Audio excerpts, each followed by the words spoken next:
Welcome back to Ravens Today. I'm your host, Connor Gioffreda, giving you all the latest updates on anything and all things Ravens. Please make sure to subscribe to the channel, like the video. Let's dive into the latest news I have for you today. So, first up, Roquan Smith won Defensive Player of the Week because, that 63-yard forced fumble recovery, I think made the deal, Yeah.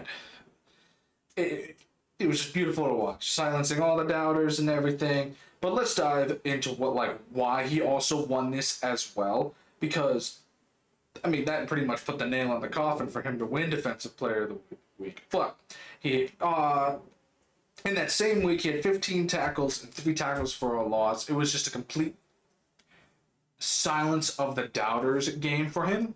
And a Raven defensive man has not been rewarded that title of Player of the Week since Kyle Hamilton in 2023. So it's great to see that, our defensive captain is, getting the recognition he deserves.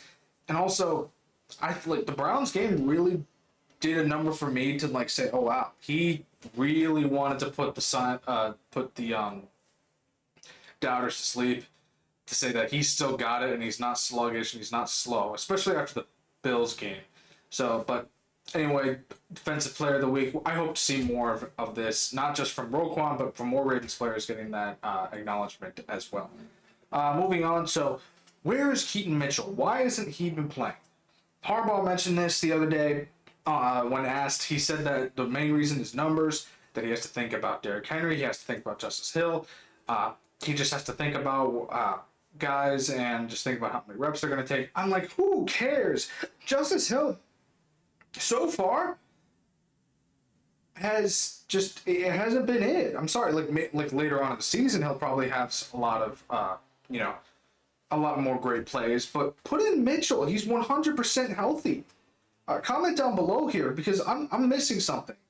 I know Keaton Mitchell was injured per se, precautionary injury, if I may say, after his game 1 in the offseason, or in the preseason, but in that same game 1 preseason game, he went off. It was just unbelievable. We saw the old Keaton Mitchell, the one that went undrafted, got reps in, and then just gained more reps. It looks like this guy was going to be the permanent starter for the Ravens, unless we had Derrick Henry.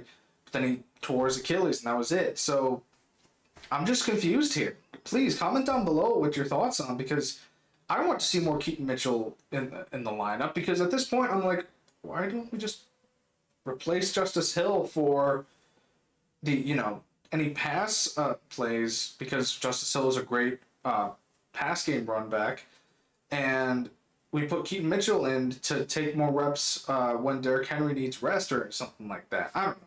But it's just weird to me that this is Harbaugh's. Actually, it shouldn't really surprise me at this point, because Harbaugh, I've made my peace on Harbaugh, but because I'm like, if he doesn't win a Super Bowl, I want him gone. But it's just weird to me. It's either that or there's something else going on the inside that we're not seeing, and he's just saying that just to say that, just to get the monkey off his back. Because Mitchell was a health scratch in against the Browns, so was David Ajabo, who, mind you, again, comment on this. If I'm a coach and I see a player that is really wanting to prove himself, I would give him more reps to see it, especially when we're up by 20 plus points. I'm like, all right, go ahead. See what you got. Let's see what you can give us, It's like, why not just give these, unless there's, again, something else going on the inside that we are not seeing, then put these guys in. Comment down below what your thoughts are on this. So, more recent trade rumors are, and I've mentioned this before, I'm just readdressing it now, is that especially after this Browns game and the Bills game, because I feel like these need to happen ASAP. So, one of them needs to happen ASAP, the other can happen gradually. Let's dive into the gradual ones first. So the Ravens Panthers, again, I've addressed this before, but we're going back to it. But rumored to be like kind of nibbling a little bit at the idea of sending Mark Andrews and maybe or just Mark Andrews per se for a fourth round pick and offensive lineman Brady Christensen, because once Isaiah likely comes back, I'm fairly positive that the Ravens are going to use him just as or even more than Mark Andrews, because Isaiah likely doesn't bobble balls in the end zone. Sorry, I'm just being blunt here. It's just something to watch out for, because at this point, I'm like, and this will bring up to the one that needs to happen ASAP. We need to get rid of Daniel Falele against the Browns. Oh, it's the same crap I could say other words here, but the same crap every week with him, where he just looks lost, or a kid that gets the participation award after getting last in a race or something like that. Okay, it's like, this is where the next one comes in, where the Ravens send a late round draft pick to the Cowboys for interior offensive lineman Brock Hoffman, because this boosts the guard position for us, whether it's Christensen or Hoffman, because even the announcers during the Browns game, like I've said this already, but they've said that the guard position on the Ravens is the weakest. Mind you, Andrew Voorhees has way, in my opinion, a little bit more consistency than Daniel Falele. So, and Derrick Henry gets more yardage per carry on the left side than the right, because of the fact that he gets better protection because Ronnie Stanley's blocking for him and Andrew Voorhees is there. And then on the right side, you got Daniel Falele and Roger Rosengarten. Rosengarten can't do it alone, okay?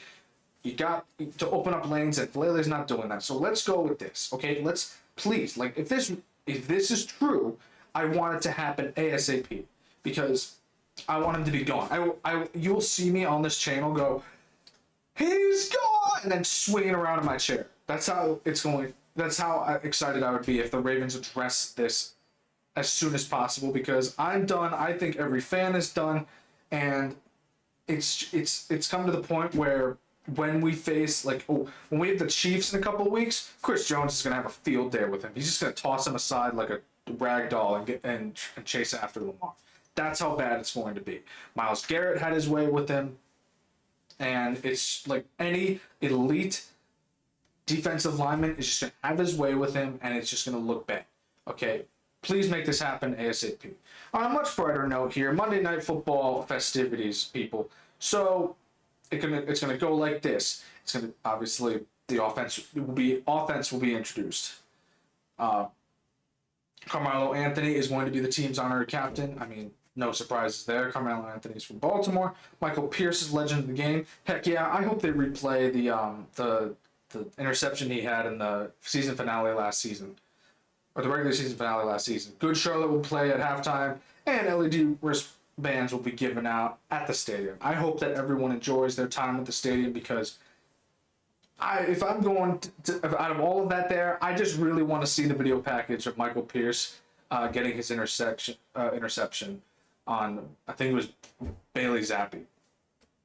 It was unbelievable, and it's 100% he deserves legend of the game status, because he's put in so much for Baltimore, especially to our defensive line. So his spot, he left a hole where his spot was, But again, just something to look forward to on Monday night. Hopefully, people are going to the game, because man, the Ravens are going black out.